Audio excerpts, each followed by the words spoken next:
जय शिवराय मित्रांनो, आज लक्ष्मीपूजन होते. आमची सगळ्यांची पूजेची तयारी चालू होती. तात्या नारळ सोलत होती आणि धनश्रीने रांगोळी तर खूप छान काढली होती.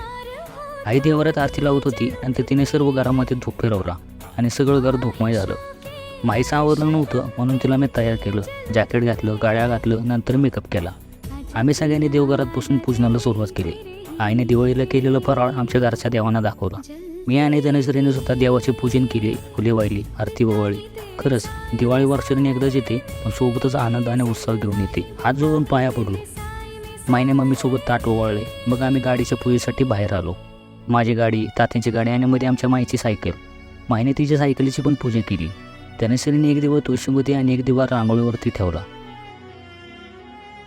पूजा झाली आमची, पण फटाकडे वाजवल्याशिवाय लक्ष्मीपूजन कसे होणार?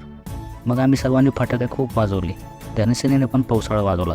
अशी आमची दिवाळी उत्साहात साजरी झाली.